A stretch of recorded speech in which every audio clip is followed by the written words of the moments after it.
যাদের অ্যাজমা শ্বাসকষ্ট অল্প একটু কাজ করলে আপনার হাঁপানি ওঠে, শ্বাসকষ্ট দেখা দেয় এবং আপনার ভালো কোনো ঘ্রাণ লাগলে আপনার শ্বাসকষ্ট দেখা দেয়, এ ধরনের সমস্যা যাদের আছে তাদের জন্য আমি একটা চিকিৎসা বলে দিব। অবশ্যই চিকিৎসাটা শিখে রাখেন এবং এই ভিডিওটা একটু শেয়ার দিয়ে রাখেন, তাহলে আপনার ফেসবুকের টাইমলাইনে থেকে যাবে, আপনি পরবর্তী এটা ভিডিওটা দেখে আপনি বলতে পারবেন এবং জিনিসটা শিখে রাখতে পারবেন।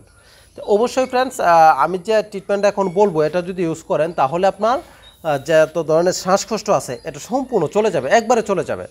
এবং যদি অ্যালার্জি জনিত হয় তাহলে সাথে অ্যালার্জির ওষুধ খাইতে হবে। যদি খান তাহলে আপনার সমস্যাটা একবারে চিরতরে চলে যাবে।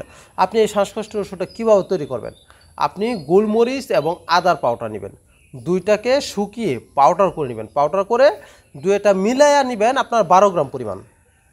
আদার পাউডার নেবেন 6 গ্রাম পরিমাণ এবং গোলমরিচের পাউডার নেবেন 6 গ্রাম পরিমাণ, দুইটা মিলিয়ে 12 গ্রাম এবং 12 গ্রাম মেসরি নেবেন।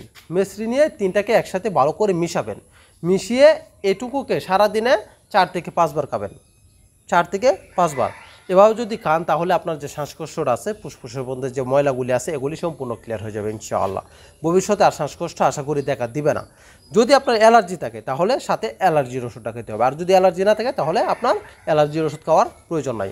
আর এই সিস্টেমে যারা তৈরি করে খেতে না পারবেন তাদের জন্য আমার একটা তৈরি করা ওষুধ আছে, অ্যাজমা চূর্ণ। আপনি যদি এই অ্যাজমা চূর্ণটা খান তাহলে আপনার শ্বাসকষ্ট সম্পূর্ণ চলে যাবে ইনশাআল্লাহ। আমার প্রচুর পরিমাণে ওষুধ হচ্ছে এবং যারা নিছে আলহামদুলিল্লাহ প্রত্যেকেই সুস্থ হয়েছে ইনশাআল্লাহ।